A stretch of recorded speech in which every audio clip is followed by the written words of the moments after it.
pass rush. Defensive line. Yeah. Just terrible. Derek Monroe says, with Kelsey's second touchdown tonight, Mahomes and Kelsey have broken the Brady-Gronk playoff TD record. That is true. 16-15. My God. Yeah, you're right. The right tackle absolutely fucking held. Holy shit. You got to, at some point in time, don't you have to make that call? No, because they're wearing red and gold. I'm just like, shit on them. That's a He gets by and he launches onto the right. But here's the thing. Like, I just wish they'd call everything equally. I mean, like, I'm not a fan for trying to over penalize, but I'm like, that's an obvious hold. And here's the thing. When you call the other play after the fact, I'm just like, well, the issue I have with the other play is this. I thought it was just a smart play. It's like how sometimes guys run the not illegal, but technically should be illegal pick play, right? Like, oh, I'm just going to happen to run a route within a yard of you. And if I accidentally hit the corner that's coming and I know he's coming my way, well, it's just going to create a pick play and create a touchdown. Well, that's not illegal, right? As long as you're running a route and you're not actually standing there trying to get in the way, that's fine. But a defensive player absolutely has a right to the space. And if you don't touch him, you throw your ass out in the way and you're not holding, right? You can't throw a flag after the ball's been thrown.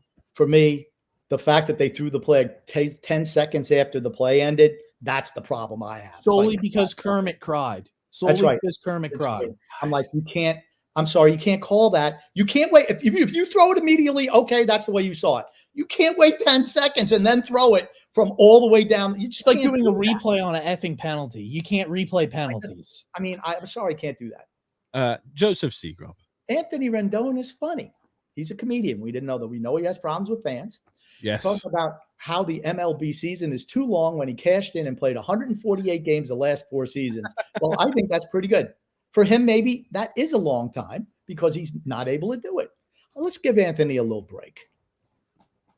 Honestly, I didn't know he was coming out talking about how the season's too long. This guy, he's at the tail end of his career. His input, I'm sorry, not that valid anymore. The Failing Sand League says a hell of a game last night by Deebo Samuel.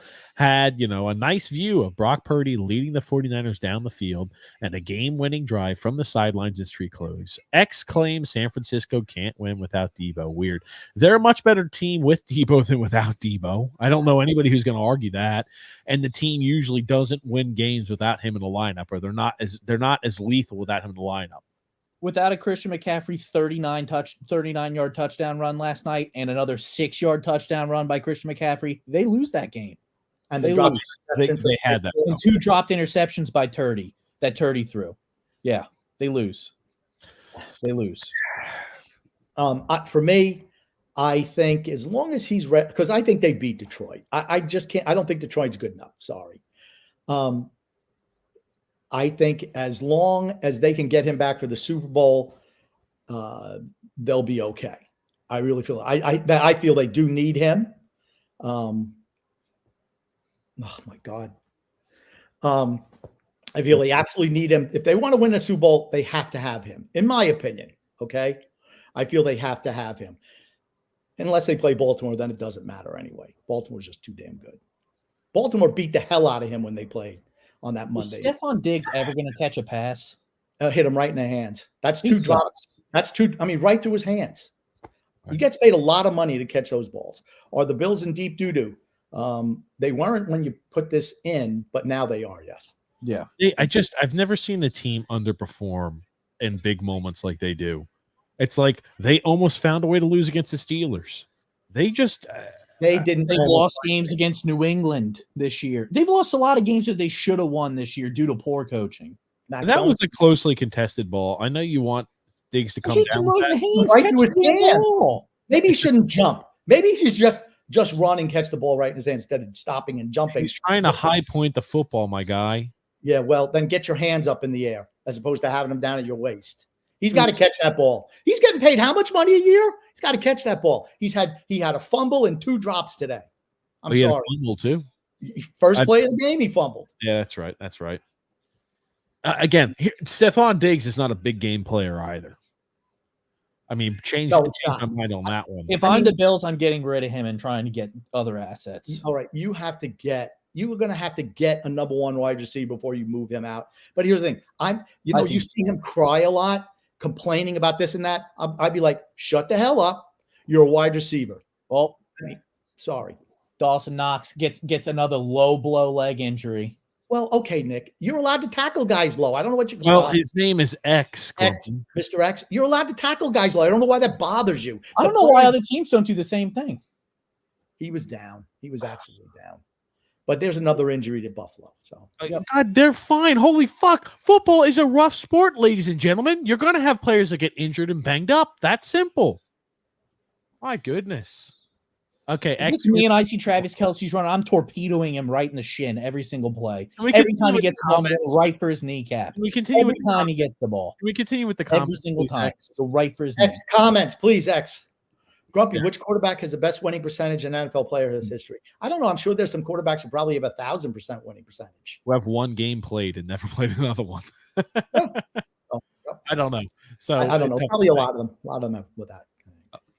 And failing Sand League says trouble in Saudi paradise yet again. 4-month player / Crinaldo teammate Americ Laporte claims that there are many dissatisfied players in Sandtown. Why are so many big name players looking to leave Failing's league? They're not. Being dissatisfied and wanting to leave are two different things, aren't they? Yeah, like if you actually read the article, and I don't think that Failing Sand League read or wants to understand. He likes to take a little clip. It's like honestly, it's like, oh, what do the headlines say? Gotcha. That's exactly what happens. If you read a little bit further on through the list, they're talking about, oh, I don't like having to commute 3 hours sometimes to work. I was trying to tell Failing Sand League about this. Most people in the United States have an hour to an hour and a half long commute each way to work. So, maybe he didn't have to drive it all to work before, but now he has to drive to work. I'm sorry. That's just across the world. You've got to drive to work. Yeah. Go ahead there. Next comments there. X. Prime Time claims even walk-ons are worth $50,000. Okay.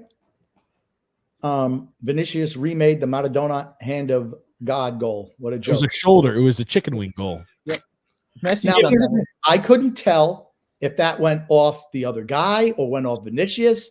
But I mean, to me, it's like, okay, that was another one was questionable. I mean, if it goes the other way, I could see it being overturned.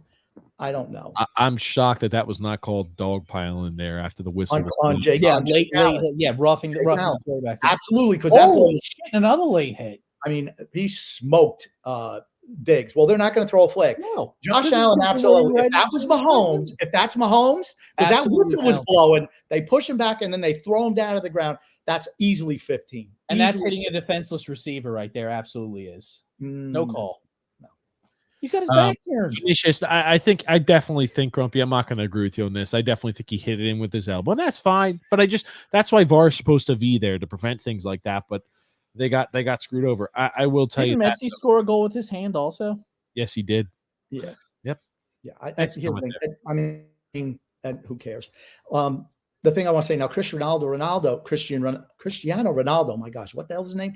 Came out and say that he doesn't think much of Ballon d'Or and FIFA Player of the Year because it's lost kind of all credibility the last couple of years. And he's right. He's 100% right.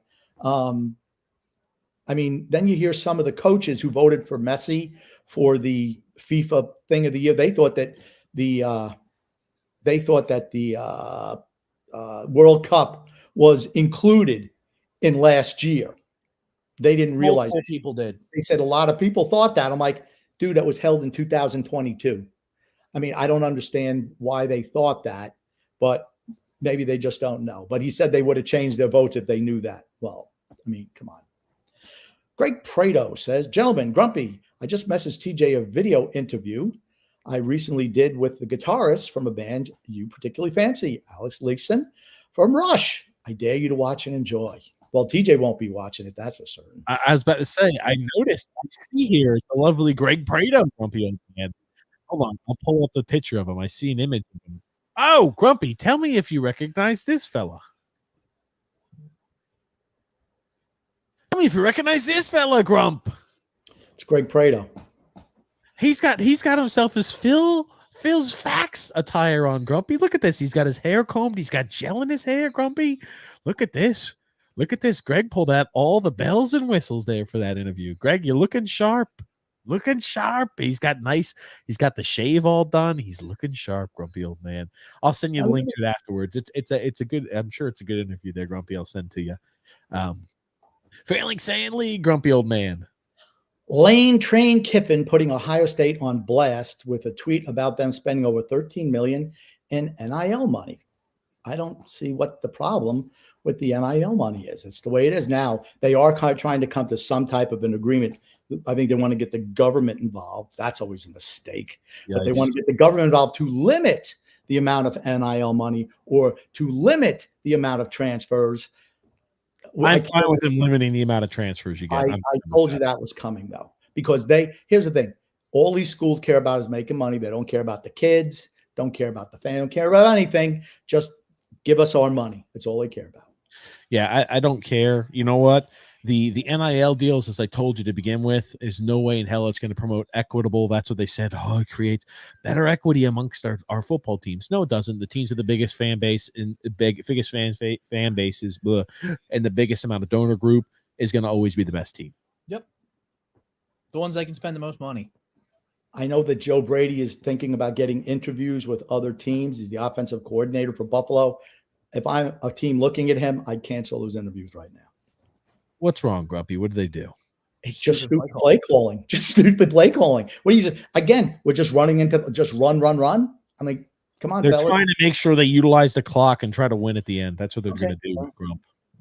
You got a long way to go.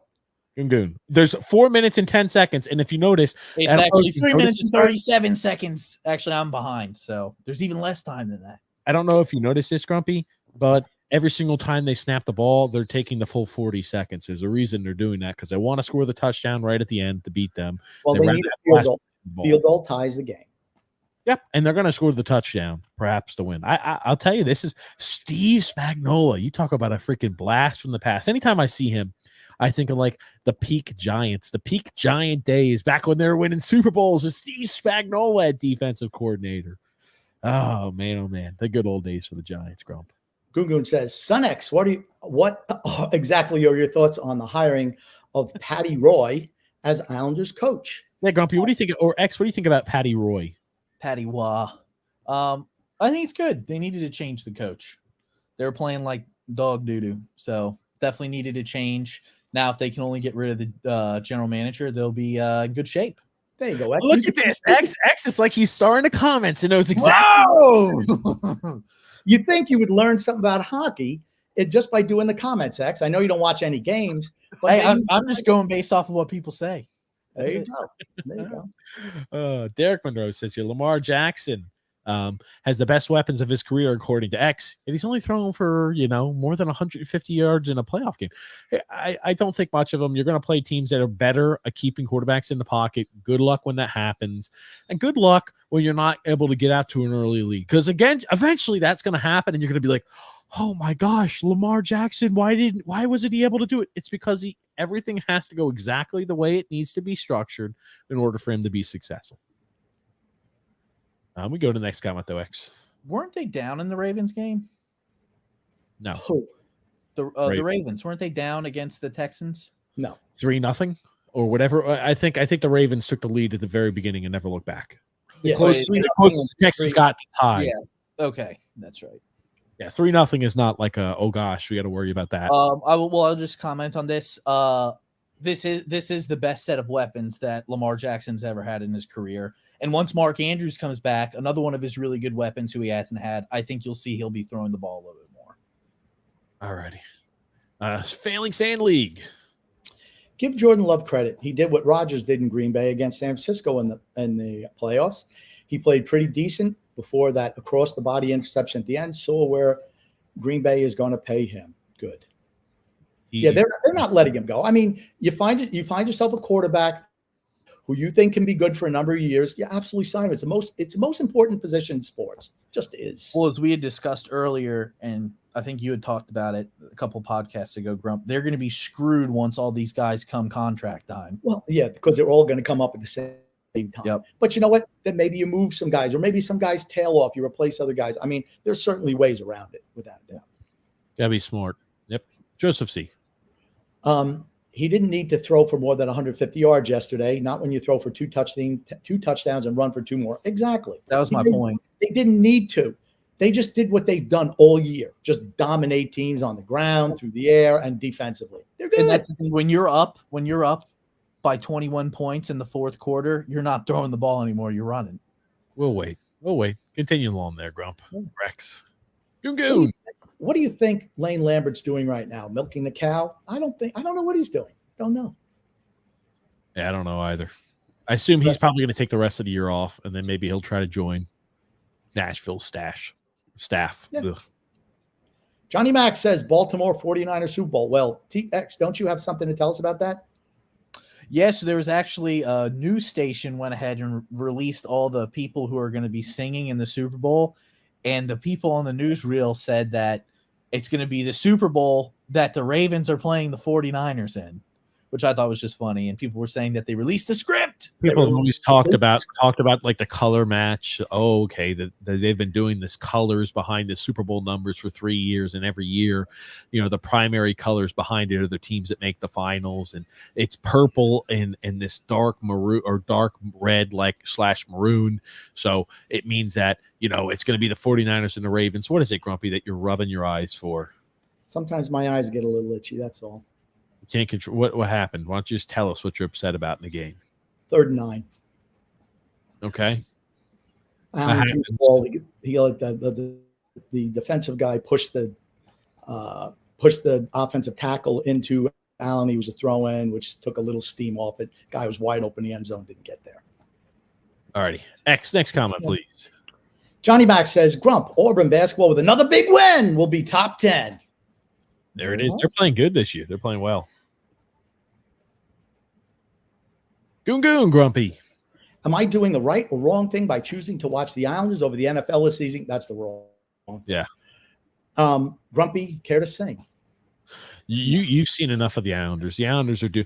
Hey, guess what? First night there with Patrick Wall, we're still surrendering 30-plus shots a night. It's not going to be an immediate fix. That's it. 2-2 in the third period for those who are interested. Yes, I know. Oh, boy. X, do you remember what I said earlier in the day? I said if it comes down to a last-second field goal, they're losing because the kicker sucks. Well, here we go. Not that I think it matters. Even if he hits this, which he missed. I knew he'd miss. I told you he would miss that kick that I know. So he missed it. He missed the kick. Misses the kick. I knew he would. That's why don't worry about time. Just get touchdown. Don't run the ball. Just get it down the field.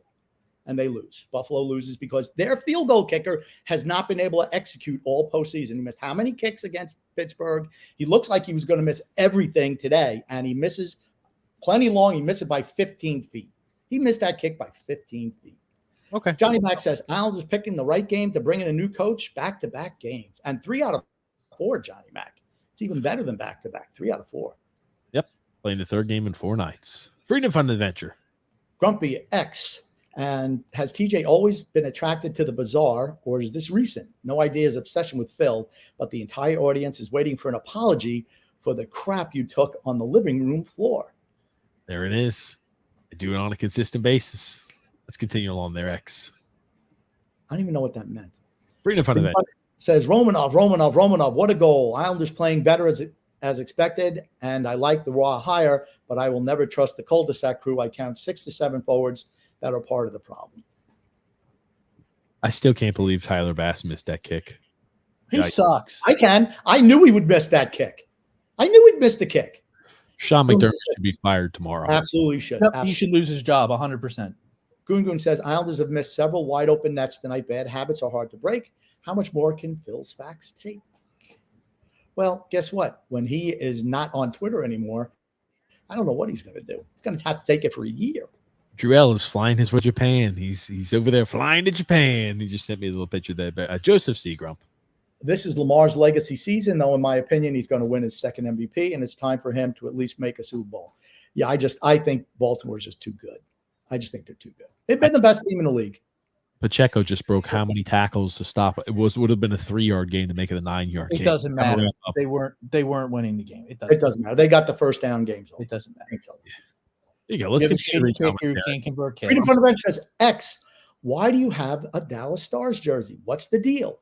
Mike Madonna. I like Mike Madonna. Mike Madonna fan. There it is. My little brownie. I hate you, Bally Sports. Live in Dallas. Games aren't on local channel. Ugh. My little brownie, did you go to the Dallas game? We should have met you there last year if you did. I don't know. Yeah. Gungun says, Grumpy, who has a bigger heart of gold, TJ or Sun X? They both have big hearts of gold. Definitely TJ more than Sun X. Boo. All right, it's X then. Failing Stanley says, Anders Carlson missing 40-plus yard field goal was not like an extra point. Tough to make it monsoon-like conditions. He'll improve just as his brother Daniel did to be one of the best field goal kickers in the NFL from 20 to 22. Yeah. So the one thing, how old is the other Carlson kid's like 24, 25? I don't give a shit. That's a chippy kick. He had plenty of leg. He just missed it. No, that's Tyler Bass. Are you talking about for the Green Bay? That's Green Bay. Green Bay kid. He just missed. Yep. He just missed it. It wasn't pouring at that stage of the game. It was not. He just missed it. Missed a kick. It happens. Got to execute. Teams that execute move on. Teams that don't, they get knocked out. It's just that plain and simple. Got to execute. I hate to say I'm 3-1 this weekend on predictions, but do you remember when I told you that they should have fired Sean McDermott during the regular season and got rid of his ass? Yeah. He's terrible. He's the reason why they don't win. He's not. How many more times do you have to see your team lose in the playoffs? The shitty thing about the Bills is they pissed away how many valuable years under Josh head Allen's coach. I'm just not even Josh Allen. I'm just talking about of players, right? Because it's more than just Josh Allen on that team. How many years of a good Stephon Diggs did you waste? How many years of good defense? How many years of Von Miller? He's cash now. How many you wasted a few prime years of him too? You just wasted a lot of prime years of the shitty coach, and that's a simple thing. He's finished. He's washed. And guess what? Mahomes came and showed up tonight. That simple. He played. I thought he was. Here's the thing. Buffalo's defensive backfield and their banged up as shit. We're banged up. Okay. But you want to know what? What did he do? He took advantage of that. That's what you're supposed to do. That's correct. How many blown coverages where guys are wide open? It's because they got guys out there who are benchies, special teamers, streeties. But you know what? That's what good quarterbacks do. They take advantage of that. I thought Buffalo got tentative at the end, too busy just run. You know what? You got to score. And you can't count on that kicker because he's looked like dog shit the whole postseason. The Buffalo Bills didn't have a single explosive play all game long. They didn't have a single play more than 20 yards. They dropped how many passes? How many long passes are you going to dial up consistently when you're not connecting on any 20-plus yard play? They're dropping the balls right in their hands. Guess what then? Don't run the 20-plus. I don't care who's dropping, whose mistake it is. There's mistakes happening. You're not converting on long plays. Why don't we go to the mid-tier routes? Why don't we go to more routes that are quicker developing instead of trying to throw the ball 30 yards downfield? We're trying to throw 10 or 15-yard routes. I mean, good win for the Chiefs. Yes. And now they're going to go on and beat. They're going to go on and beat the Ravens. They will not beat Baltimore. No, they absolutely will. Okay, Baltimore's defense is just too good. Baltimore's defense is just too good. And if you couldn't stop Buffalo's running game, you're not stopping Baltimore's running game. Baltimore's the best running team in the league. They've been tremendous all year. You want to make a personal bet, me and you, I'll absolutely take that bet. Absolutely. Hot shot. I'm 3-1 this weekend. What are you? Here's the thing. I don't even think that game's going to be close. What are you this weekend? 14 points. Okay. They're just better. They're the best team in football this year. Sorry, just are. Okay. Continue along here with comments, X. Sorry, I was starting some more. KC Buffalo game coming down to the wire, just as you expect. A classic per usual. I didn't think today was as good as. I didn't think today.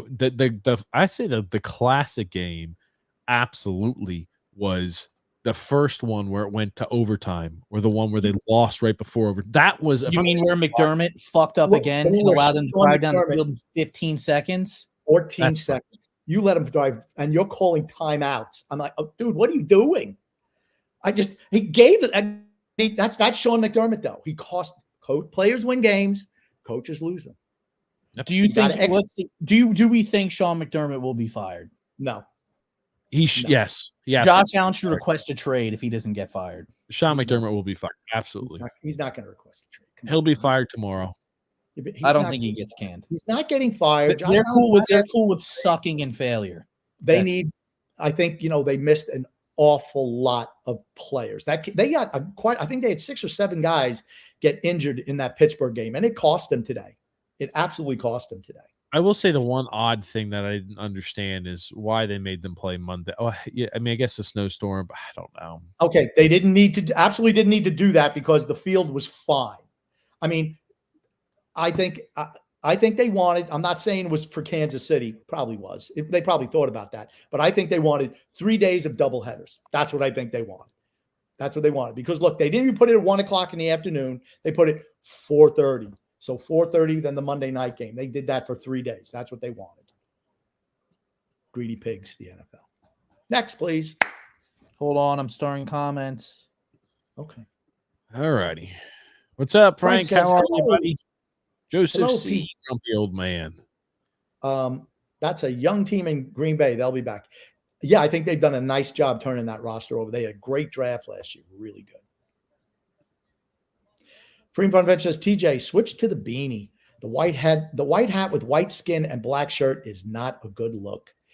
Change before Doc Page sees you. By the way, does she know you tried throwing her on the bus yet? Nope. Oh, this is interesting.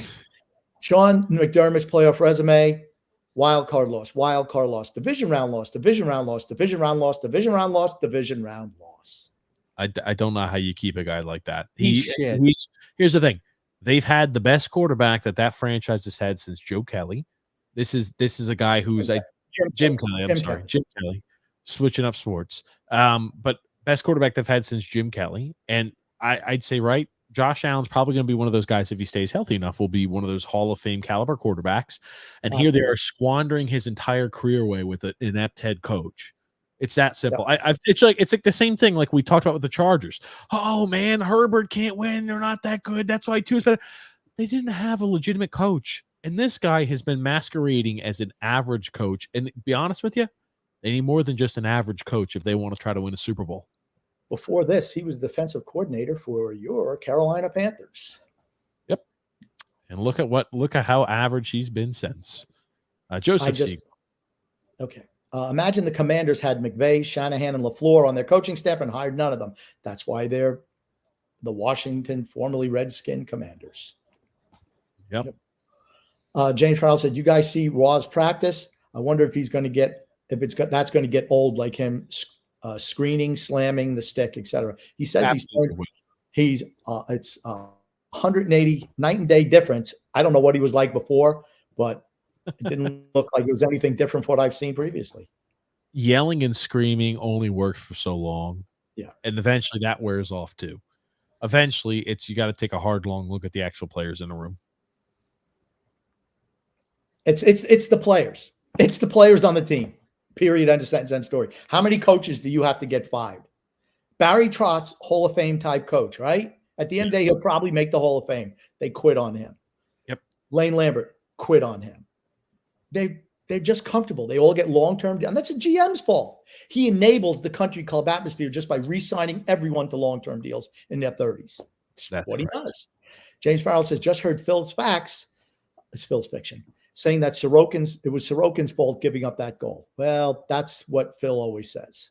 He's probably made about 15 tremendous saves, so who knows? Freedom, fun, and adventure. Grumpy, are you aware you go full fanboy when talking about Brady and Gronk? Absolutely. You sound like you're talking about grandkids. No disappointment in your voice, like when talking about TJ and X. It's the truth. Yeah. I think they're the two. They are both the greatest players at their position in the history of the NFL. I watched them for Brady for forever, and Gronk for 10 plus years, and TJ and X, they're fantastic too. Milo Brownie says, "Freedom. Think Grumpy would trade TJ and X for Brady and Gronk? Nope. If he could, at least for a day, I wouldn't do that." Yes, absolutely. Tommy Boy would have to make sure he gave me some nice money. That's what I'm saying. I'd have to get paid for that.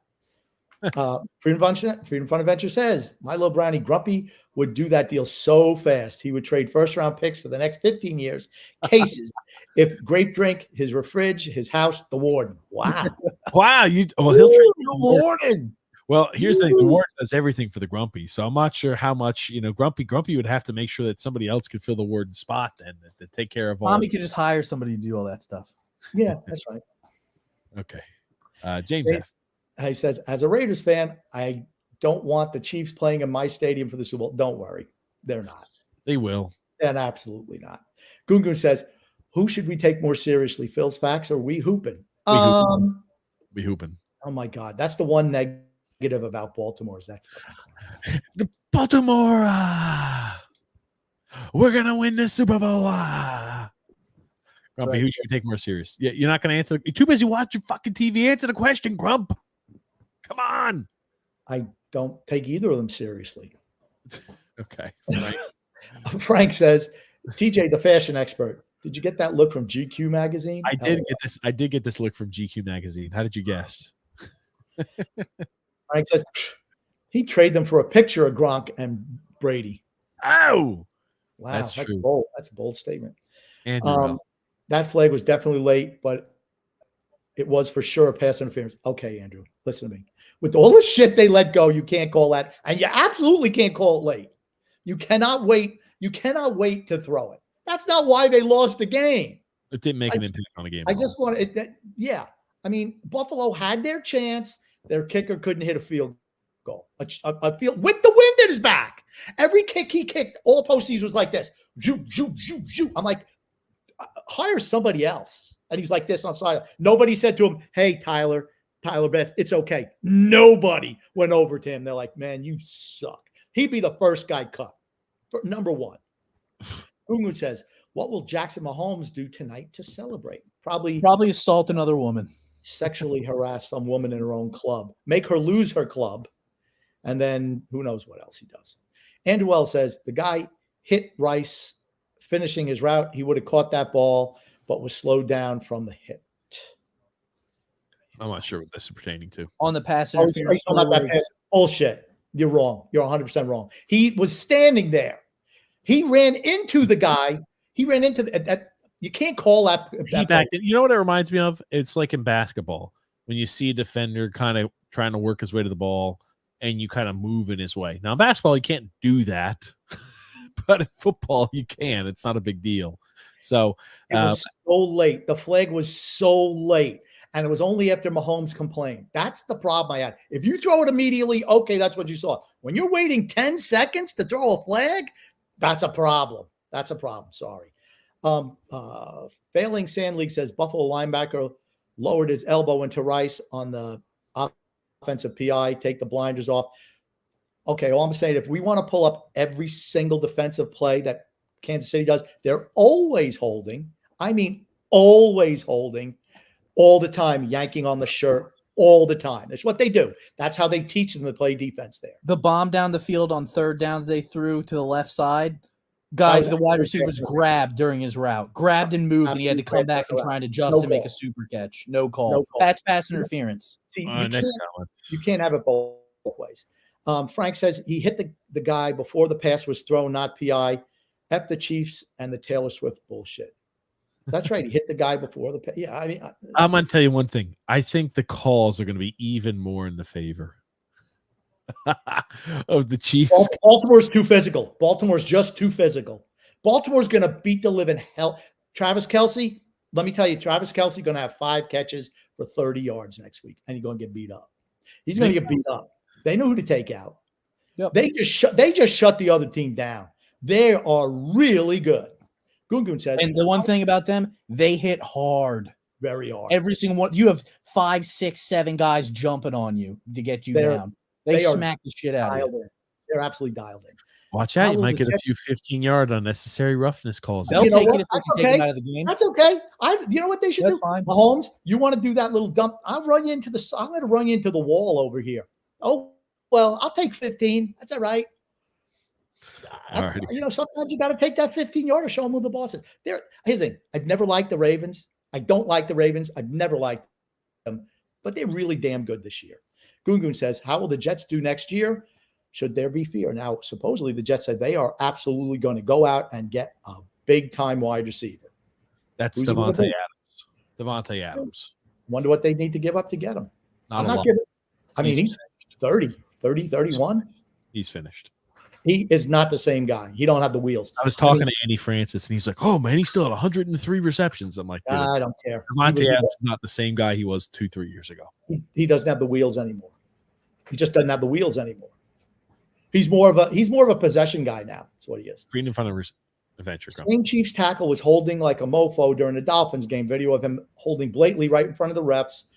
Questionable pass, rushing the passer penalty against Wilkins shows bias. Okay, Wilkins absolutely hit him late, but absolutely the Chiefs hold every single play on offense. Their tackles hold every single play. That's the problem. Mahomes is touched. He's as they like to call him, a little pocket pussy. He just falls. Oh, that's what he is. He's a pocket pussy. That's exactly what he is. He's terrified. He throws something. And here's the thing: this squeaky wheel gets the grease. They love him. That's the new guy that they like. That's that. He'll always get the calls until he retires. Milo Brown says, in lieu of viewing the Islanders game, I'm surfing through other games, and Henrik Lundqvist just came on my screen. He's so damn dreamy. Agree with me, ladies? Oh, well, I don't. Maybe, yeah, I'm sure they do. Oh, wait, are there other ladies on tonight? I doubt it. I think Milo Brady is our only female, and we love you for it, by the way, the only female viewer of this particular podcast. Shay used to be on here, but she's bailed out. Freedom Fund Adventure says, pretty certain you and T. Jerry are the only ladies here tonight, my little brownie. Oh! There it is. All righty. Next comment there, X. All righty. Derek Monroe. Playoff games with 300 passing yards, 3 touchdowns in Buccaneers history. Baker 2 with 1 Hall of Fame weapon. Brady 0 with 3 Hall of Fame weapons and receivers. Who are the 3 Hall of Fame weapons and receivers that Derek Monroe likes to try to believe that Antonio Brown's going to be in the Hall of Fame. It's like he's never paid attention to a down of football before in his life. If Antonio Brown makes the Hall of Fame, you could go ahead and remove. I'll stop podcasting altogether. I'll never do another podcast. I'll happily quit and never say another word about sports if Antonio Brown ever makes the Hall of Fame. My God. Antonio Brown, in order to make the Hall of Fame, would have to come out of retirement, play 20 years, play completely clean football, and break all receiving records for receiving touchdowns, receptions, and yards to even get a chance to make the Hall of Fame. He is nowhere close to a Hall of Fame caliber wide receiver, not even close. And here's the thing: Brady played with 1 Hall of Famer, and Baker hasn't played with any. I think Brady played with 2. And now Gronk was at Mike Evans is not a Hall of Famer. Mike Evans is a Hall of Famer. Mike Evans. Okay, he sucks. Let me tell you something. I think Baker Mayfield was tough today. I like that from his play. Absolutely. But that's not it. Their offensive they have the same problems this year that they had last year. Their offensive line is terrible. They can't run the ball, even though they could today on Detroit, because San Francisco is going to steamroll Detroit. They just need to run McCaffrey. That's all I would do. Just run it every day, just every single down, hand it off, make them stop you. Every day I'm shuffling. Freedom Adventure says, can we just call Nick, or do we have to keep up the facade of X? This is like a dude called Brad, but we have to call him Janet because that's how he identifies. Well, actually, no. His name could have been Orlando, but he changed it to Brad. So just call me Brad. That's from 4 Christmases. It certainly is. X-Man. That's right. X time, baby. Andrew says, X never knows how to remove bias out of any conversation. It's true. He struggles with that. What can I say? I'm an NFL official. Oh, good one, X. He had that shit loaded up ready to. I did have it loaded up. That's what happens when you get the ability to read the comments ahead of time. Alex says, TJ forgets Laporta don't speak Arabic, or doesn't, is probably what you want to say, Alex. Doesn't speak Arabic and can't communicate with teammates or live with his wife in Sandtown with 100-degree dry heat and small high school football games drawing bigger crowds than sand games. No, he thinks he's in the MSL. He thinks in the MLS. No, America Laporte is in the Saudi league. Now, here's the thing: he can live with his wife in Saudi Arabia. You're not allowed to live with another woman you're not married to, but he's married, so he can live with his wife. 100 degrees. He didn't complain about the heat. He complained about having to commute to work. Sorry, you're not going to get a lot of sympathy from me when you talk about I had to commute 3 hours a day sometimes to work. Oh, my God. Didn't he play in the EPL in England? Yeah, but here's the thing. Okay, so he played somewhere that's not his native language either. So what even is that? He speaks They English. speak English in England. They don't guess speak what? Spanish. He's from Spain. They do not speak Spanish in Spain. He's Spanish and French. Okay, so he's still able to not communicate. English. I will say most people in other countries learn how to speak English, but probably most people don't speak Arabic. Arabic. Yes. I was going to say something else, but Arabic's the better term. All righty. Next comment there, X. Him and Ronaldo can speak English together. There you go. There you go. They're best buds. All righty. No No adoption. Dobson scored to tie it. Of course, Noah Dobson did. It was actually Hudson Fashion, but an assist. Yeah, Dobson. Okay. Google says, Grumpy, a year or so ago, you mentioned a desire to do a podcast with Sun X about movies. That's right. Will the dream eventually become reality, or is it merely just poppycock? What do you think, X? He's never going to do that. I didn't even hold on. Can you repeat? I'm reading the comment again. Sorry, I was reading through comments. I mentioned I wanted to do a podcast with you about movies. Oh yeah, I would love to do a podcast. We could have TJ on. He could play your role, not knowing anything about that. There we go. There we go. And just the comments. Yeah. Just do a show every single day of the week. No days off, I guess. No days off. No days off. Championship belt. I'd like to see the Bills versus the Lions, but in reality, it is going to be the Ravens versus the Lions. I think it's going to be the Ravens and the Niners. Absolutely. Hey, it's been written. The script's been written. They know. They know. We've known since which week? What was it that they released the logo? Was it like week 8? Whenever it was. Drew says here, hello. I'm on my flight now to Japan. I've got 3 hours until I land. Good luck. Yep. Good luck there, Drew. Enjoy. Have fun. I'm jealous. Go to a sumo event. Wow, we like sumo. My little brownie, Grump. Really hope Wah gives Wally a real shot.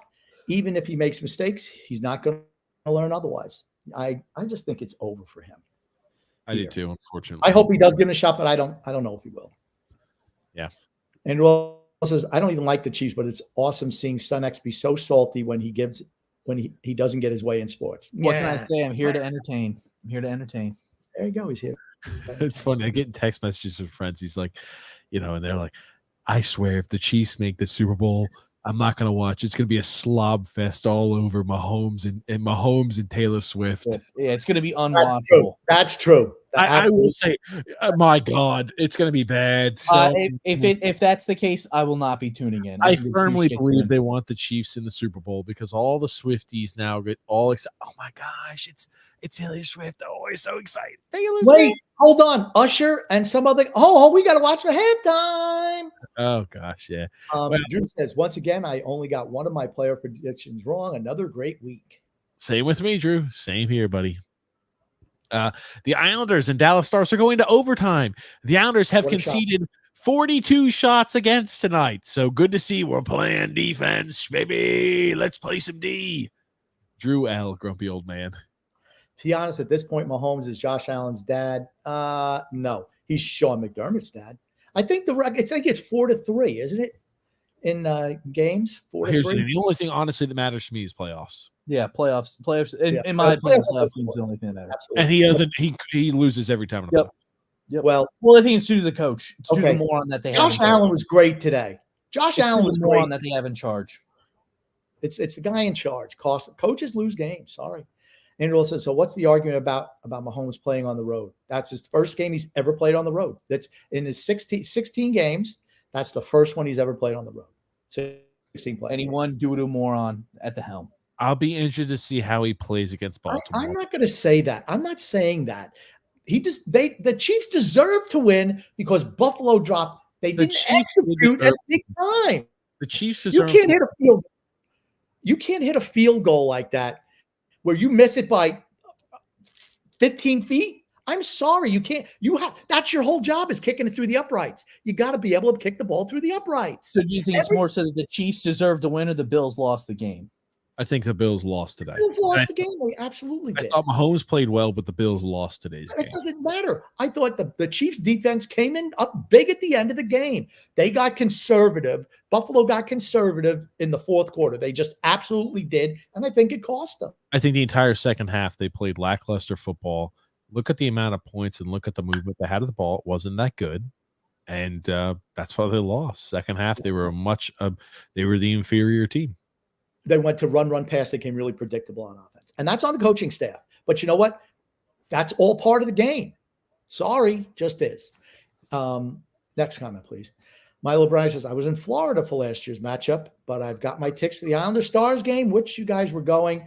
Yeah, unfortunately, I don't think that's going to happen because TJ's wife is due right around that time. So, yep, unfortunately not.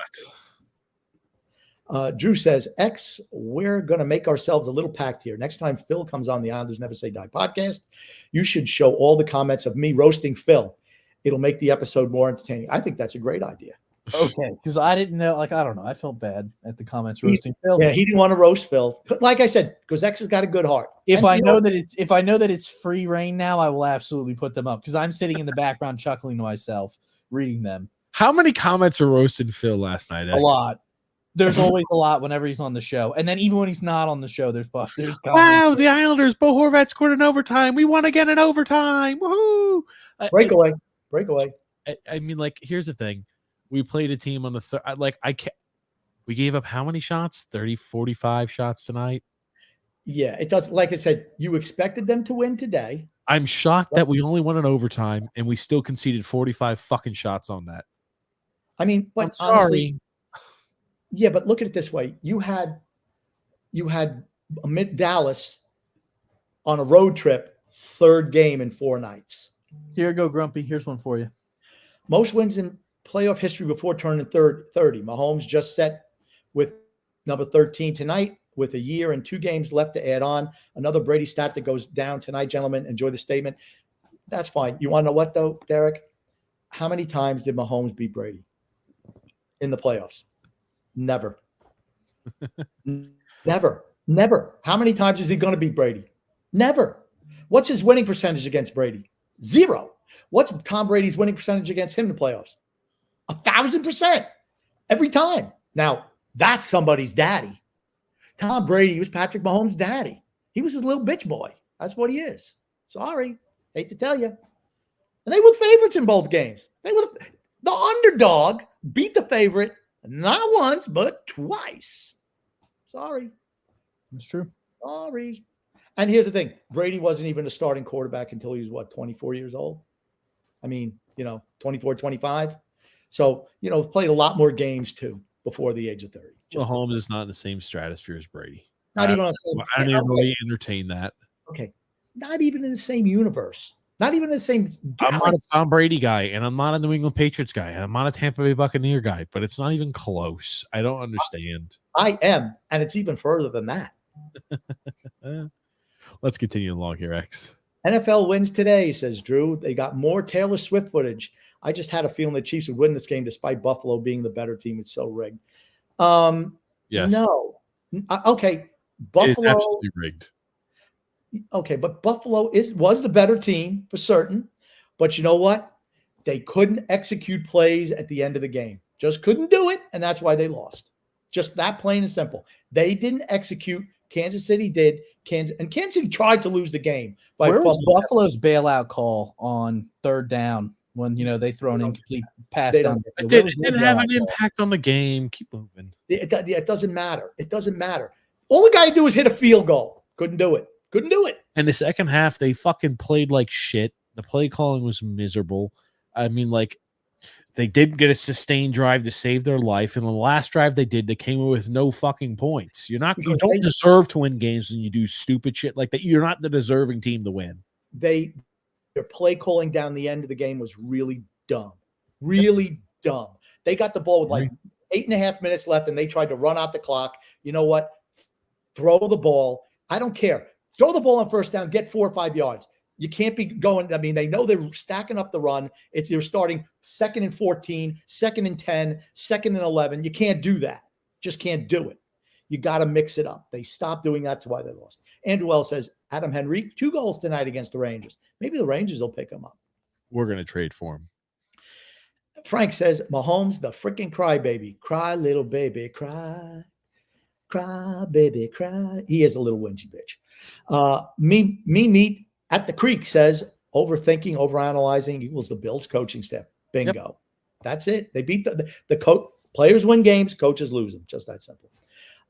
Drew says Jordan Love against the Niners looked like a guy who just didn't give. If he had 3 guys on San Francisco plowing through Green Bay's offensive line, I still think he's going to be great despite the loss. I think he's going to be fine. I mean, like I said, that was a bad throw. It was at that time terrible. Throw it away, live to play another day, and he didn't do it. Throw it away, live to play another day. Absolutely. Frank says Fashing has been meh, and Holmstrom cooled off. Yeah, I told you. Wiley must get playing time. I mean, 10 games in a row, not 7 minutes every 4th game. Yeah, to me, Simon Holmstrom, cooled off. You know what they figured? All right, the Make-A-Wish kid, he's able to get up the ice if you give him a shot, and he can put the puck in the net if it's a breakaway. I always love when Grumpy does that shit. He gets all fucking... Phil just text me. You're going to stop?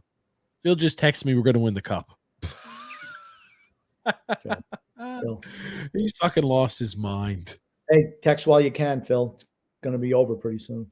Drew says I can't watch the Islanders game right now, but I'm glad to see my suspicions with the Patrick Roy hiring seem to be coming true. I knew the move wouldn't make a difference. I mean, I expected them to win today, honestly. Dallas, 3rd game in 4 days. I expect them to beat Vegas.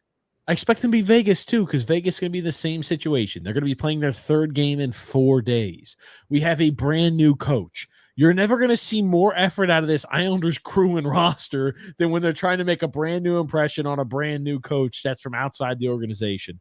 So tonight, the fact that they conceded over 40 fucking shots on that just shows you, right? You had a guy come in saying, we need to focus on it's not like this team's never played defense before. This team went from a defensive only system, and now the guy comes in preaching, we need to play that way again. And everybody's like, I don't remember how to do that. We used to play that way for 5 years, but I forgot. That's not how that works. They're just a shitty, bad team. Oh, that's true. True. Next comment, please. Drew says, Frank, TJ looks like he just needs to put on some cowboy boots and cut up jean jacket away from being your average professional cornhole fan. Yeah. Interesting. Drew also adds, by the way, TJ and X, I sent you a meme on what I was going to have TJ show Phil last night. Oh, God. Let me pull that up here.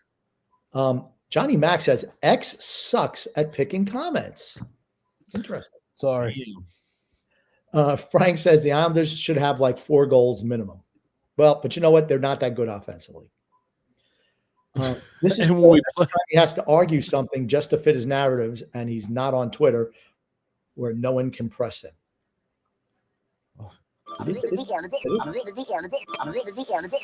Just fucking stuttering around. Yeah, we shut Phil down last night pretty easily. I can't pick on. I like Phil too much to pick on him too much and attack him too much, but we shut him down. Frank says, "Don't talk to me. Talk to Nick. Talk to Nick. Why does it always has to meet? What the fuck, Frank?" I don't know, Frank. That means nothing. X, when you can't read and understand, please don't put up the comment. There's a lot of typos, and just don't. If they put it those are the comments you're picking, don't pick those. Drew says, "No, I'm not being narcissistic, but it's true. Phil talks like my 8th grade science teacher from back in the day." Oh God! And he's probably telling you the world is flat. Andrew L says, "I'm not saying the other plays weren't penalties. I'm just saying that one was as well. Just like the other guy said, take the blinders off." See, I didn't think that was a penalty. The penalty had no impact on the game. That's not a penalty, but it had no impact on the game. I don't even know. I'm just saying Kansas City seems to get an awful lot of those late flag calls on 3rd downs where they don't make plays. What I'm expecting is the Jets game was the worst earlier in the year, the absolute worst. The unnecessary roughness calls. I'm expecting that there's going to be maybe 1 or 2 of those dialed up against. We're tackling Patty Mahomes too hard to the ground. Oh, he got sacked on 3rd and 10. Oh, whoosh, flag. But don't worry, Josh Allen can get steamrolled by half the team after the whistle's been blown for 15 minutes. Okay, that's fine. It doesn't just continue on, X. It's the truth. James says, "Stop, guys. Adams is going nowhere." Devontae Adams is as good as gone. Freedom Fun Bench says, "Pretty certain you and TJ are the only ladies here tonight, my little brownie." We already saw that one. You want to make sure you show that twice, damn it. Yep. Could Scott Norwood have successfully hit that kick tonight for the Bills? Well, he missed wide right as well against the Giants in the Super Bowl. 47-yarder. Oh, God. But it was closer than that one.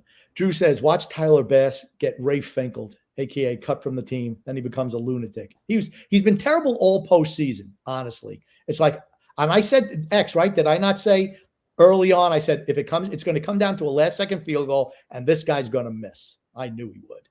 He's going to miss. Every kick went the same way. Remember when I told you the Bills were going to lose the game? Yeah, except you didn't predict that, and I did. In the first half, I was like, I think it was maybe there was like 7 minutes left in the second quarter, and I was like, they're losing.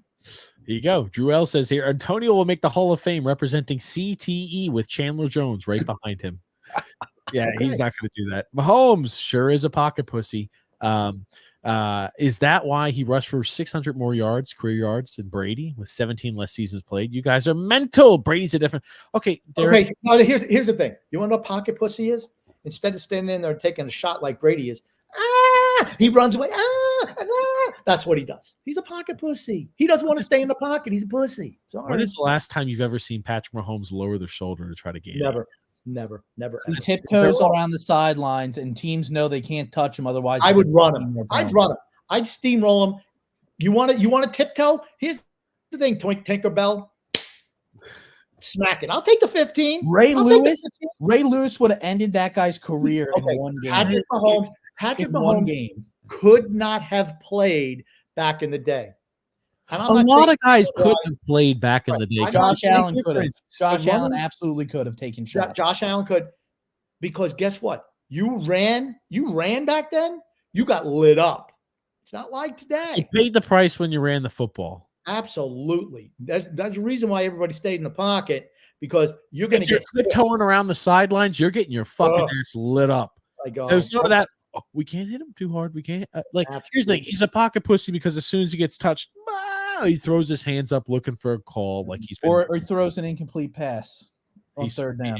Here's the thing. Absolute pocket pussy. Here you go. James F. Grump. Josh Allen looked so defeated at the post-game press conference. Well, can you blame him? He was phenomenal today. His wide receivers dropped wide open pass. I can't tell you how many. And the coach, again, stupid play calling down the stretch, and the kicker. You got to execute. That's why X loses his mind over certain penalty. It's not. It's always execution. You have to execute at the right time. That's what made Brady so special, and those Patriot teams. They executed always down the stretch. Penalties play a part in the game. No, not really. Hey, that's a great defense they've got out there in the Chiefs, a top 10 defense in the league. So I don't know, man. If they win a Super Bowl, it's all based off of the defensive performance, I'd say. I don't need to worry about that. It's a joke to the Monroe brothers, because that's what they like to they like to discard Brady's Super Bowls because he had a good defense. Drew says, well, they're children though. Come on. Drew says, really, how old are they, honestly? They never saw Brady play till the tail end. Come on, let's be honest. Okay. Drew says, speaking of movies, I finally got to watch Super Mario Brothers today, and I rewatched 8 Mile for the third time before the football games came on. Why is this comment even being mentioned? Here's the thing. I do like Super Mario. Super Mario Brothers was good, and so is 8 Mile. Both good movies. Get rid of it. The longer it's on the screen, the worse it gets. Oh, look at that. Drew says, then he adds, let's see if this is another ridiculous one. TJ, I don't like to see a bunch of fat dudes hit on each other in sumo match. Maybe that's something you're into. Ooh. I like sumo wrestling. That is correct. Drew says, I'm just joking about the previous comment. I can't do it this trip, but I'd be intrigued to see a sumo match once I move there. There's a lot. They do them like they're like on, for those who are unaffiliated, they'll wrestle. It's like almost half of the month, or more like 20 days of the month, and then they'll take a little bit off, and they've got like the they'll do like always like the translations. It's a huge event always for weeks and weeks and weeks. Grumpy, next comment here. I just read that one. James says, guys, you hear Pauline Shore in a new movie playing as Richard Simmons. It looks really bad. Pauly Shore. I don't think much of him as an actor or a comedian. His mother was Mitzi Shore, who ran the comedy club out in California, and that's what he's most famous for. TJ, you're more cringy than defensive back Cooper. Ooh. I'll take a bow. Thank you. There is a new Netflix video on defensive back Cooper. They think they might know who he is. Oh, DB Cooper. Yeah, he was the guy, defensive back Cooper. I know him too. Oh, no, hockey. Islanders win, says Big Isles Hockey. Yeah, Horvat. I guess you could say it's Bover. Suck it, TJ. Islanders win, says Brett W.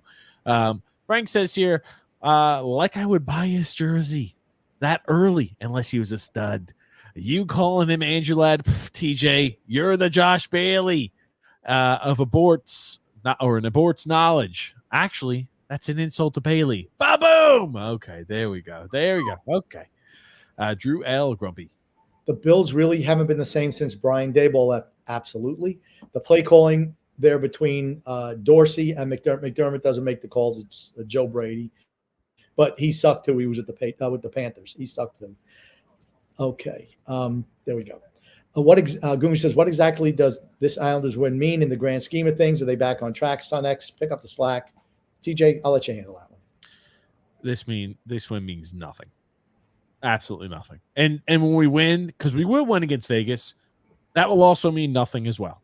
Because here's the thing, as I mentioned before, all of our wins are coming in overtime. When you go to the regulation win tiebreaker, we're not beating anybody out for that spot. Not a single soul. So you better hope that we're going to be way better than everybody else, and I just don't see it. I think it's fair to say that, we expected to win. You're going to get that coach bump. I actually thought they played better. I didn't think they'd give up that many shots on goal today. I thought they'd be more buttoned up, but that'll come with time. We'll see. Derek Moreau says Mahomes' playoff win percentage goes to 81.25, 13-3. With a win tonight, best of any playoff quarterback with 10-plus starts in the history of football. Another stat to live with, fellas. You know what? All you need to do is lose a couple games, and all of a sudden you're back down. Brady's winning percentage was the same as it was throughout his whole career, like 75%. I mean, you're winning 3 out of 4 games, you're doing pretty good. Also, I don't know if I mentioned, rumor is Andy Reid could very possibly retire after this year. So supposedly this season was a real grind for him. And he's an older guy. He's what's over 70? And I think he's like 67, 68. But does he look like he's in great shape? He's lost a lot of weight, but it looks like the weight he's lost is stress weight, honestly. So that would totally, he's one of the best coaches in the league. When you lose a coach like that, things kind of change a little bit. That's all. And Kansas City's going to have trouble going forward. They have salary cap issues coming up. So it happened to the Patriots too. Gugu said, is the AFC merely a bunch of foolers? Was Dalton the ultimate cooler? Yeah. Anyone? I think the AFC's good. I was trying to pull up the best division in the NFL. I was pulling up that old accident or that old DUI that Andy Reid's kid got. And I was wondering if that was weighing. I was wondering if he was talking about the weight of that too, because he finally got sentenced. I think it was, and he's been in prison for this year. So I'm wondering if that weighs on him too. I don't know. He's 65 years old. Maybe he wants to be able to visit his kid more in jail as he killed that 5-year-old girl or injured her, whatever the hell he did. No, he killed one of them, and then the other one was injured. Had a son who died of a drug overdose when he was in Philadelphia. He's had some personal hardships in life. Yep. It seems like a nice guy. I'm not going to rip on Andy Reid, but that's the rumor. Don't know if it's true. That's what I heard. Dalton the ultimate cooler? I just like in Roadhouse, a great movie, by the way, guilty pleasure movie, the fact that all these people know who this magical cooler is in different different states around the country. How is it? Oh my God, it's Dalton. It's Dalton. All right, he's a bouncer. That's what he is. And he wasn't a big guy, and that's the thing. I thought you'd be bigger. He's a very well-known bouncer, Grumpy. That's why. Legend. Hey, bye-bye to the Bills. Bitches, hold on. Alexander, nice to see you. We've got some catching up to do, Alexander. We got to catch up, my friend. We've missed you here as of recent, my friend. Absolutely, Alexander. We thought maybe we were worried about you there for a little while. We didn't see you after the Dolphins loss. I was worried and concerned. Frank says Mahomes lost all credibility when he cried to the other team's quarterback about refs when he lost, and then cried like a little pussy on the side. Absolutely. Absolutely. He's a crybaby. When you're crying about the officials in a press conference, never did that? Derek Monroe, Tom Brady. Never freaking ever. He was no bitch. That's Patty Mahomes. Little patty cake. Little patty cake. Drew says, and I'll clarify, I like Brady more than Mahomes too. Brady was more grounded and humble, plus half of Mahomes' family was just a waste of sperm. Oh, damn. Wow. Drew also adds, one thing I'll say, I bet 3 years ago, all three of you were loved Mahomes and respected him. And once the Eagles holding call happened, you all have become a hate boner towards him. I don't hate Patrick Mahomes. It drives me because I think he's a good quarterback. Absolutely is. I think that I just don't think his game is going to age well because he's more of a pocket passer, honestly, than he is a runner. But when you lose that, but his mobility is a great part of his game. As you get older, you lose that mobility. And then if he's got to stand in the pocket, how good is he?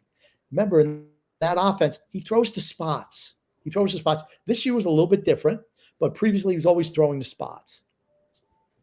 I've mentioned it before. I like him. I think he's the first ballot Hall of Famer. He's just not in the level of Brady. I don't have that expectation too. And like having to talk with people about that is like the same thing where I'm having to explain people that, oh yes, the Islanders are not a Stanley Cup contender. And even though they'll maybe win 3 out of their next 4 games, guess what? They still will not be a Stanley Cup contender. I feel like it's like on the same level of that. I'm like, come on, guys. We should be past this. Here's the thing. I don't really care about him. I don't like the fact that the league gushes over him and does everything for him in his favor. That's the issue that I have with him and Taylor Swift. It's making the games unwatchable when they keep panning to Taylor Swift in the box. It just pisses me off every time. I have one quick question before we hit the last few comments. How have the playoffs been this year? Shitty. I think the same way. I just think the level of play is down. I think the league has sucked this year. A lot of the big tier quarterbacks were hurt. They didn't make the postseason. You didn't have a Joe Burrow. You didn't have a guy like a Justin Herbert. You had think about how many QBs went down with the season-ending injury. Kirk Cousins. Burrow was there's a lot of them. Yeah, there's a lot of really good quarterbacks that we expected good things from, and teams that we Rodgers from this year going down with an injury. Exactly, Rodgers. There's a lot of guys who went down this year with season-ending injuries at the quarterback position. When quarterback plays down, it's like Daniel Jones. That's a really good one going down with an injury. I just think the level of play is down. I think the fact that they don't let players hit anymore, 2 practices a year in season, they have contact, just a whole lot of that stuff. I just think play is down. I don't think it was very good this year. And the playoffs have not been great. A couple of games were close, but it's like, boy, were they real nail biters. Even today's, I never felt when Kansas City went up and you saw that Buffalo couldn't move the ball a number of times, I never thought Buffalo was going to come back and win. Just didn't. Do you think I was going to say, do you think that they will ever change the NFL to like 2-hand touch or flag football? No. Not if they want people to watch. I'm just saying you're progressively seeing the contact and the hits in the game be dwindled down more and more and more every single year. Yeah, it's a problem. And with the CTE issues coming up, and now you have people where now it's coming out that players are saying that they don't want to get hit in the knees. I mean, it's only a matter of time before those hits are now taken out. Hits to the head are going to be taken out. Eventually, I think it's just going to become 2-hand touch, or they're just going to stop playing the sport. Okay. Alrighty. Let's continue going on there. Frank says, exactly, Drew, me too. After that game, I saw what a little bitch he is. Absolutely. He has some of his brother's genes. It's true. It's true. A win is a win. It's Dallas, man. They're loaded, and their goalie played like 3 games. Okay. 3 games in 4 nights for them. They had a big blowout win over Jersey last night. Yes. New coach bump. And they still gave up, 40-something shots? 43 shots on that. Yeah, that's not good. It's not good. And again, who has control in overtime? Dallas. They spring. There's a guy all the way down the ice. Breakaway goal. So Sorokin would have stopped it if it was the other way around. That's for certain.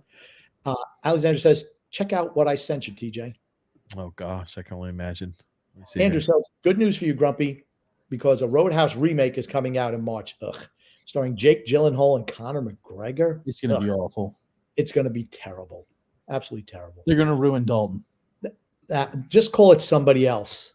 Fuck stick or whatever. I don't care. Drew says, by the way, it's minus 71 degrees when you're 38,000 feet up in the air. Nice little fun fact. Well, you know what? I don't know what to tell you, Drew. That's why they keep you inside the airplane and don't let you ride on the wings, I guess. All righty, let's see here. Let's see, Patrick. One more comment. All righty, go ahead.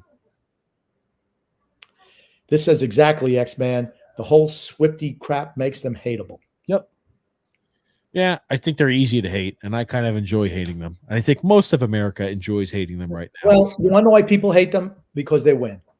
When you win, you're hated. Absolutely. It's because they win, and I think the calls are noticeable how it's different. So the call, some of the call, you're going to make calls as long as it's even and fair. You're calling the People same wouldn't thing. give a shit. The players know how the game is played for that day, and it's fine. When you kind of do little things that are a little bit different because the guy's whining at you, sorry. All righty, here we go. We've got Let's Watch Here by Patty Mahomes. He's apparently going to try to give some kid or something. I don't know. Let's see. John Harbaugh and Andy Reid will work together for 9 years in Philadelphia, and they will be meeting. What are we supposed to be like? Somebody threw a snowball at him. Congratulations. Okay. They threw a snowball from like the upper decks. Look at where these snowballs are coming. Okay. He wouldn't even take a snowball like a man, little bitch. Look at these snowballs. They're coming in from like fucking who the hell? I'm wondering where the hell these snowballs are coming okay. Know where you are. Know your situation. Know how much time is left on the clock. Know that people in the fans have snowballs. The snowballs are coming in from the second stands, my guy. Those guys got better arms than Maybe they should do what the Miami fans do to the Bills fans. Maybe they should kill those people who are sitting in the stands, right? Isn't that what the Miami fans do? Okay, next. This means nothing to me. Move on. All righty. Let's hear what other comments do we have there that we want to showcase. Unless he ran up there and badmouth Buffalo fans, I don't care about that. It means nothing. It's at the end of the game. It don't matter. Oh, good gracious here. Let me go ahead and I've got a few things I want to touch on real quick here. Let me get rid of this. They were the item. Speak about the 49ers.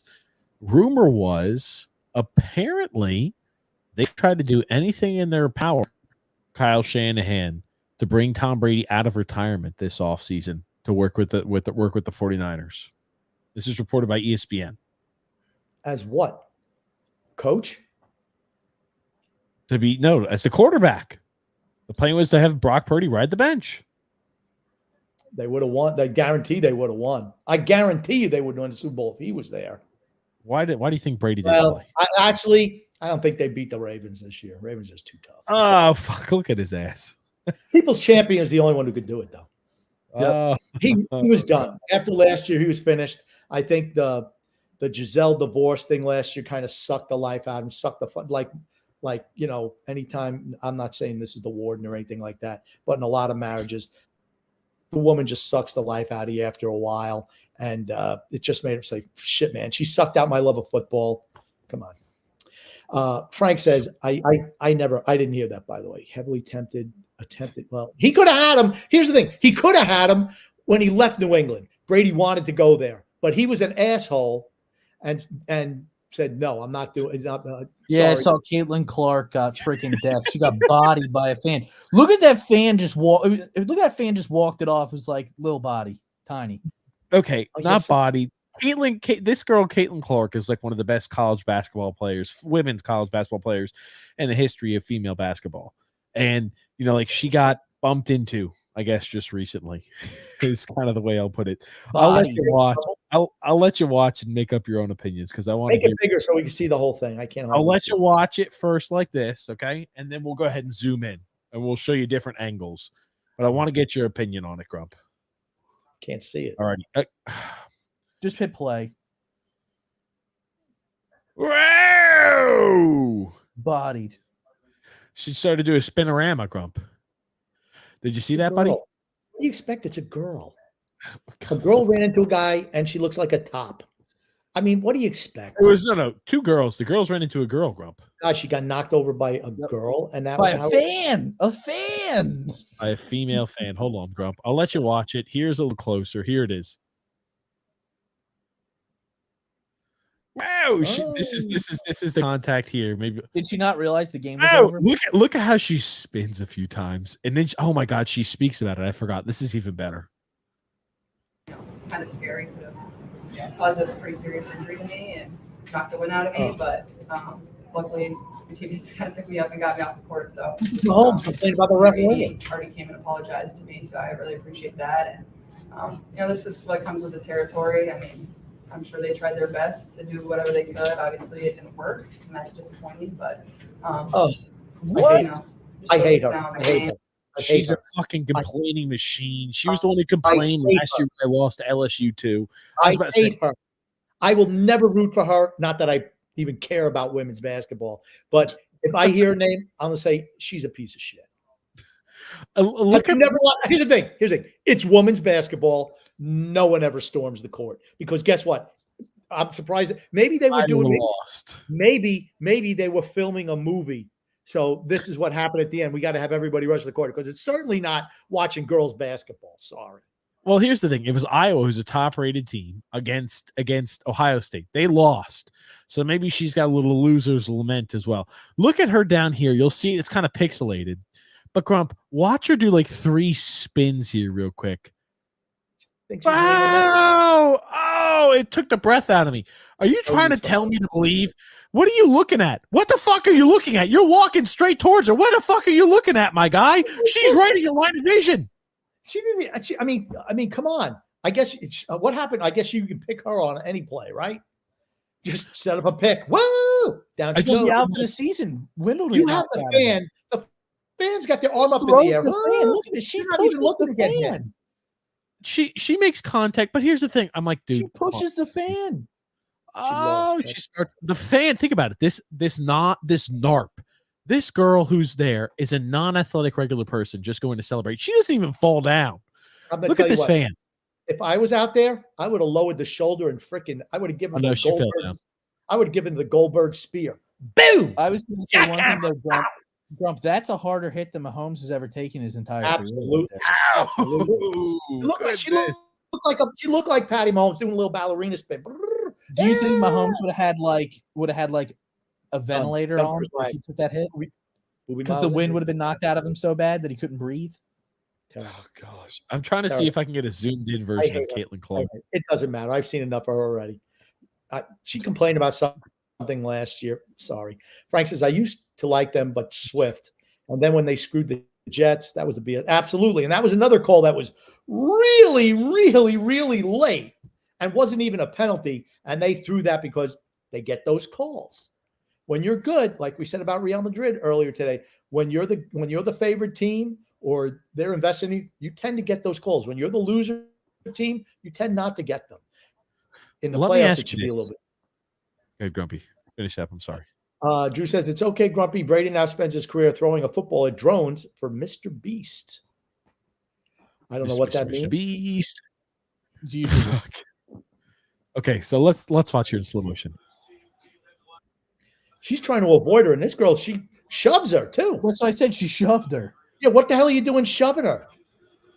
I got no use for this. Oh my God. Were you hoping to draw a foul? That's what I said. I said, did she forget the game's over? You know what would have been nice? Hulk Hogan come out of the stands and go, hey, sister, I'm going to hit you with the big leg drop when you lay down in the ground that long. Boom. Hit her with the leg drop. 1, 2, 3. They got to do better than that. They got to let security escort me. Like, dude, I'm sorry. You know, I for a girl basketball player, she could walk down the street and no one would know who she is. No one. Her parents wouldn't even know who she is. Wait. I'll be honest. In full motion, it's even worse. I'm sorry. Let me put this up one more time. In full speed, it's even worse because we've just been watching it on slow motion. Thank God NBC put it up in here.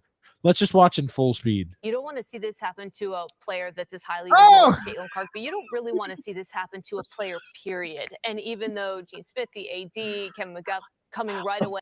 God. All right, we should have the security in place. I wish I was on this show. I despise court storming situations for this very I despise court. So are you?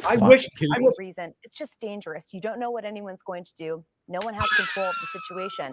A player like Caitlin Clark has security with her all the time, especially when she's at a game. I don't know what happened here, but Okay, God. this is what I would have said if I was with these here for these two girls. I'm like, it's girls basketball. No one gives a shit. I'm Grumpy, sorry. you gotta be It's girls careful. Ron. basketball. Woody It's girls Page. basketball. Woody Page. Be careful, Woody Page. Listen to the rest of what they have to say. basketball. Woody Page. Woody Page. No one Be cares. careful, Woody. Literally, no one cares. there has to be plans in place to make sure this doesn't happen. The Purdue Wait a men's minute. team has dealt You with this complain throughout the about me last couple of saying, years. Oh, but you're let's- the one who let's- put this up here. Let's I do don't it. want Now to she's hear gonna either talk one about- of them. I don't need to hear any one of these I talking want to heads. hear this. I want to hear this real quick. I want to hear this real quick, Grumpy. Plans in place to make sure this doesn't happen. The Purdue men's team has dealt with this throughout the last couple of years. Against Northwestern earlier this season, the officials stopped the game with less than a second to go, allowed Purdue to exit safely to their locker room, and then the court storming happened at Northwestern. Girls That should have basketball. happened today, and it did It's not. girls And you have basketball. No one thinks anyone's storming the court. Sorry. Sorry. Caitlin Clark. It was gets probably storm the knocked court over. Sunday. It's the Didn't wind matter knocked if they out of her. won or She says lost. she's okay, thankfully. But this was You know, such a this is what it preventable was. Pause it. situation, and the higher ups have to do a better job of keeping player safety at the top level. Player safety. Nobody cares about player safety. They don't give a shit about the players ever. Okay, here's the thing. The women's league, they bring no money into the NCAA. None. They don't care. You want to know why This girl, women don't- Caitlin you Clark, wanna- is like the marquee girl. Do you want to know why no women leave on NIL deals? Because no one wants to pay them because no one gives a shit about them. Sorry. I just heard the warden yell. I just muted Woody Page. I just heard the warden yell, "Stop, Woody Page!" How do we subtracted 10 points from your Woody Page? You better be careful what you're gonna say, Woody Page, otherwise you're gonna get muted again, boy. Okay, here's the thing. Here's the thing. You know what? You ever see like the minor league baseball games? Hey, after the game, everybody, you can run the bases. So they said, you know what? It's storm the court Sunday. You can come out of the stands and just get on the court after the game is over. That's what happened. It's not for anything. Ohio State beat a very highly ranked Iowa team. It's girls Congratulations basketball. to them. Who cares? Look at this here. Who says Caitlin Clark definitely took some LeBron James flopping classes over the last offseason. I got no use for her. LeBron's another one of those clinical floppers too. Frank says, was that girl basketball player doing her impression of Mahomes? LOL. Oh, good gracious. James says, toy at the Plots game. What the? Can you put that up? I'm not sure. What is that? What is that, James F? I'm not understanding. I don't know.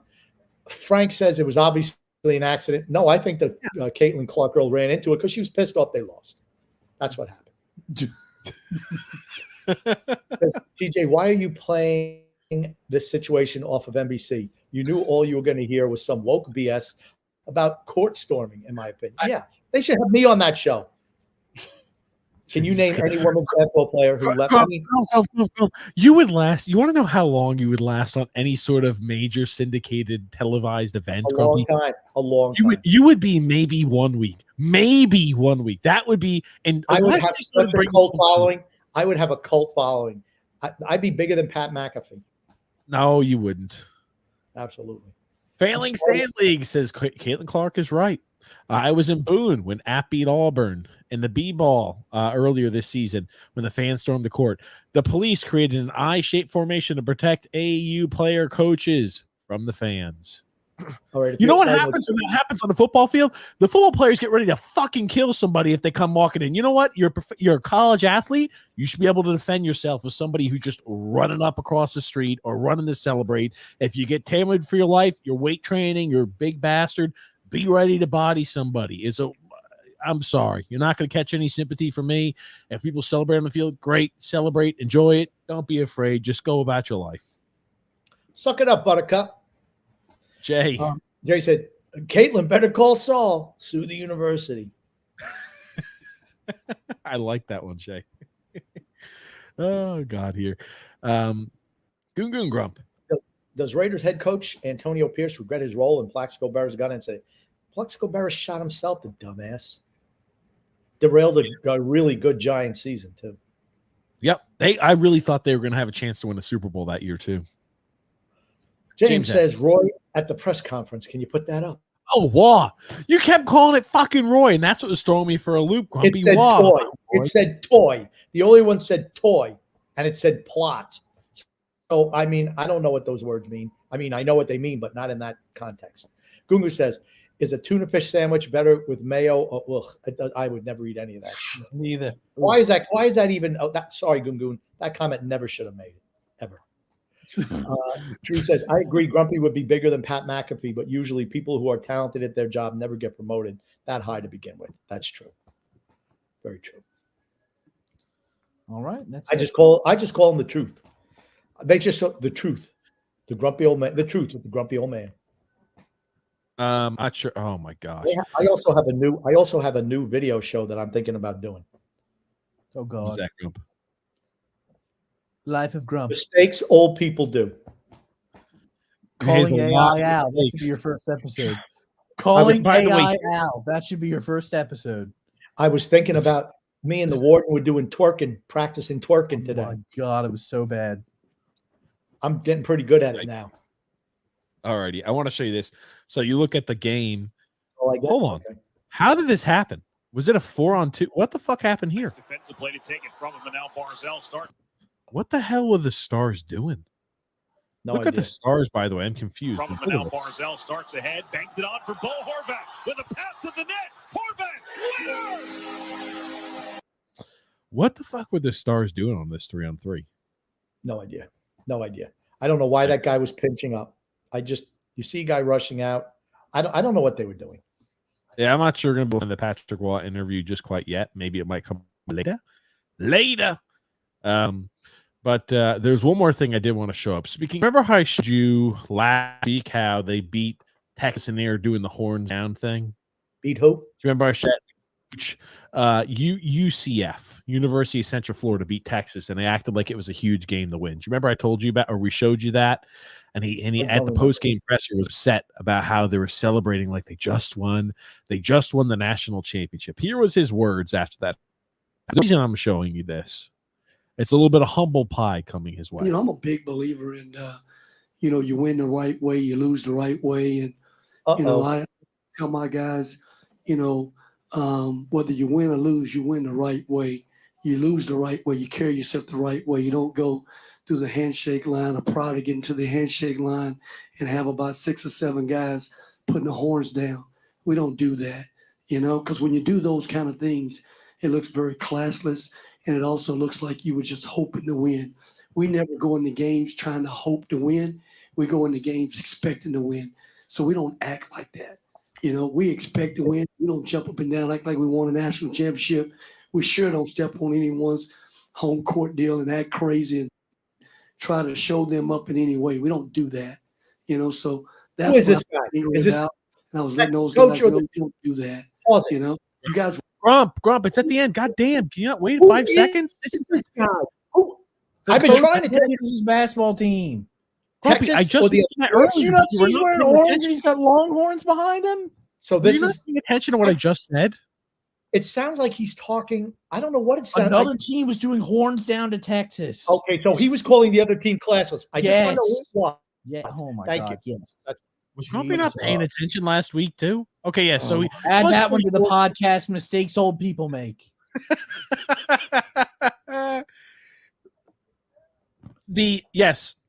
So the people went down and were doing this, and in the handshake line, it was like 2 kids who were doing this.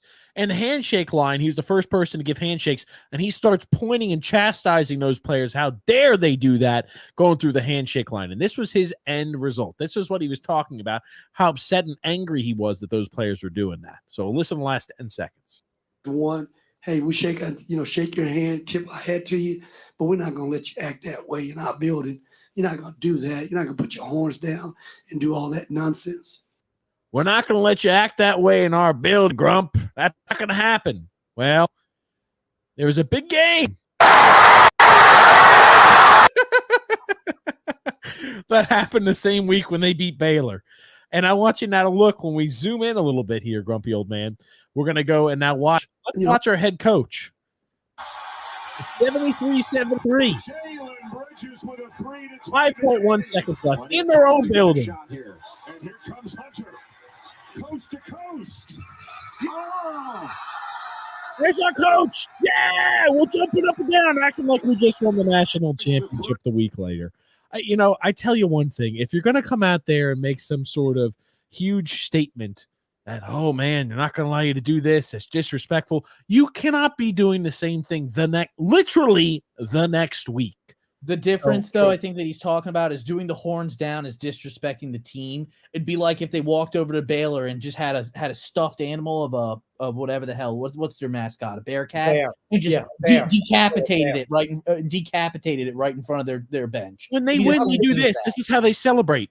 When teams like Oklahoma beat Texas, they do this because Texas they get penalized for that. They get fines for that. Oklahoma does when the game's over. Yeah, they do. Absolutely, they do. They get fines for that shit. I just want to say something. X, you realize how big a black bear is? I don't think you want to bring a black bear. I'm just saying it would be like if they took a stuffed I think it would create quite a mess. If they took like a stuffed animal bear and like decapitated in front of their bench and were like, yeah, suck on this, we beat you, kind of shit like that.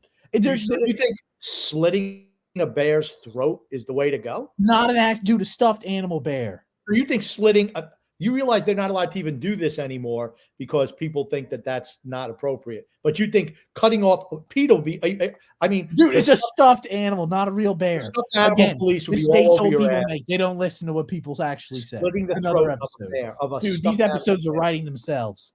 Oh my God. So I'll pull up the clip. Just grumpy had forgotten. This happened last week. X, I cannot believe you're in favor of the goofy head coach who just came out there and broke his own He's talking about he was grandstanding, or he's on the moral high ground, talk about how they can't be doing something like this. Okay, the celebrating thing is pushing it over the top. I think teams should be allowed to celebrate, but you're clearly going through and showing up the other team when you're doing some shit that's negative towards the other team by doing that. It'd be like saying, hey, he can go over there to Baylor's bench and flip him off, say fuck you. How about that? That should be fine. That should be fine. This is right? just like Baylor's coach. Fuck you, buddy. Fuck your team. You should have gone through the handshake line like this.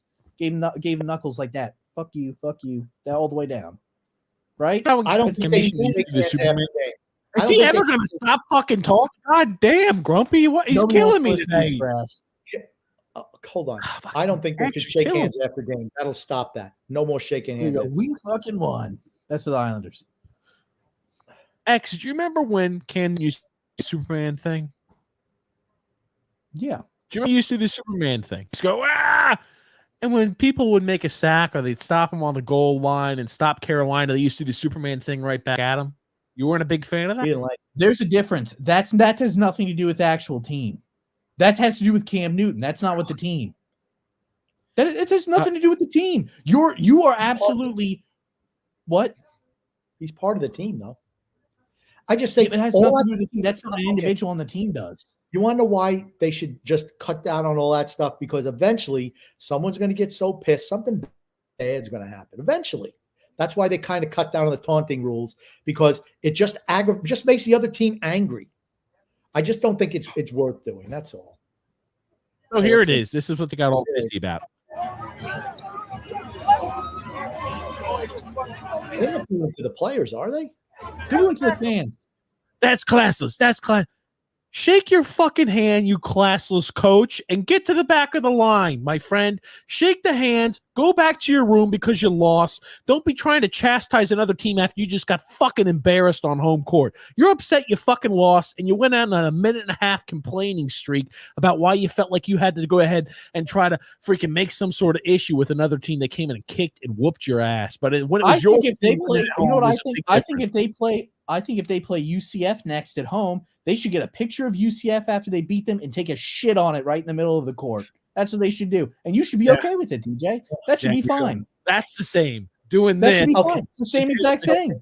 It's shitting on another team's logo is exactly what it's doing. I think the Texas coach made a mistake being so over the top with that because he couldn't even control himself. Here's the thing. If Mike Krzyzewski said that, okay. Because you know what? Mike Krzyzewski never did any of that stuff. I bet you this guy has done stuff like that before. This is not the first time he's ever done a celebration thing. You just know it. And so I guess you're cool with the Pitt player flipping off the Duke fans. Then that's fine. That's he fine. didn't flip off the Duke fans. The Duke fans flipped him off. I don't think he should have gone and stood up on the announcer's table. No, as much as I like to go ahead that's and pick fine. you guys off, he should not have done that. But No, here's the thing: doing this with your teammates is different. They're doing it than for the a coach. crowd. They're not doing it with the teammates. It's not like they're huddled up doing this. Can I say one thing about the Pitt guy who stood up on the announcer's table? I hope his eligibility's up, because if he still has years left and he goes back to Duke, I bet he won't score a point. They will be all over, and those Duke fans do not forget. That student section does not forget. It was dumb. It was dumb for the Pitt guy to do it. It was dumb what this guy said, and it was dumb how he reacted. Here's the thing. The kids, they weren't doing this to the players. It didn't look like they were doing that to the players in the handshake line. He said they were doing it in the handshake line. It didn't seem like that to me, unless they were doing it later. Before they got to the handshake line. He's a senior, by the way, Blake Hinson, so he doesn't have to worry. That's the last time he'll ever play Duke, Grumpy. Well, that's good. Well, unless they play in a ACC tournament, and let me tell you something, what'll happen there. They're going to get run off the court. Pitt better hope they don't play Duke again. I'm just going to say that. They'll get run off the court this season. Absolutely. They're not okay. They're not like going to the fans going, "Wah!" They're doing X. What they're doing is they're doing it with their buddies.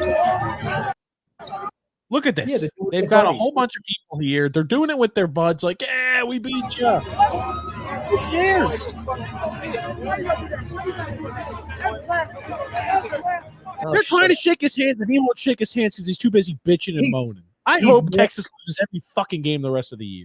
He's more wrong now watching the video, because they were not. I thought he said they were doing it in the handshake line. They were not.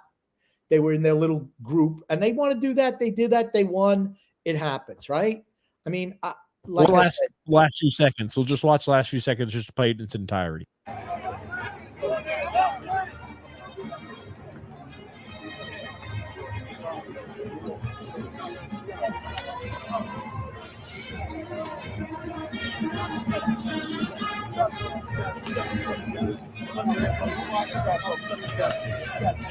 Seems like he was making a whole lot of nothing out of 5 seconds of putting horns down because he was upset they lost at home court to a team they shouldn't have lost to. That's what their coach should have said after. Sounds like he's a little flussy over the fact that his team got the Russie on the home court. Oh, he hit him with the Russie X. You hear that? With the Russie X. Did you not pay any attention? I guess X is upset. He's a big Texas fan, I guess now. No. I'm just saying I think that it's ridiculous. Did you hear what I said? You're showing said? up another team. Did you hear what I said? You said something stupid. No, he was not paying attention. Something stupid. I said it sounds like he was a little flussy because he got hit with the Russie. That's what it sounded like. That's right. You did. There you go. The next name of the new show, Truth with the Grumpy Old Man. Yes. There it is. We stand for the truth. We stand for the truth. Lame Lambert is gone. We know that. Yep, he is. He's You're gone. a day late in a buck short bed blanket. Oh, Alex that's a good one. Yeah, X, you're fine with Baker Mayfield. Bake Nation planting the OU flag at Ohio State's 60-yard line or the 50-yard line. When Ohio State sings the fight song for Oklahoma at Oklahoma, when you beat them, you kind of get what you deserve. That's called karma. That's why you don't do shit like that. That's why you don't let them do that. You penalize them so severely that guess what? Those kids, whoever did that's again the taunting stuff. All it does is breed something that can come back and maybe turn into a really explosive situation. I just think it's dumb.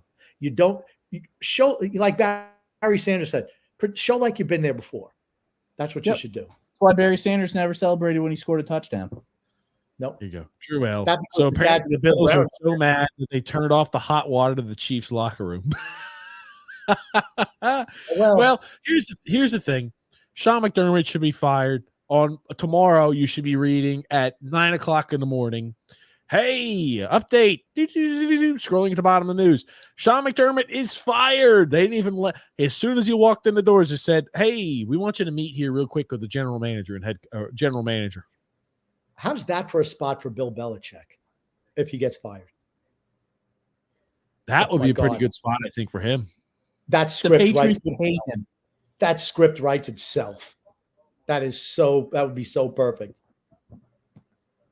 I don't think they're going to fire him though, and they're stupid not to. They should. They're stupid not to. if you can't get past the division, and here's the thing, Josh Allen's been really good in the playoffs. They find ways to lose at the end because they can't execute. Just expect them to continue to lose if they keep this piece of shit as coach. True. I agree. All right. Did you have anything else, TJ? That was the last thing I had, Grumpy. Okay. All right. All right. Well, it looks like we've had a fantastic Sunday night. Big Islanders win, which we expected.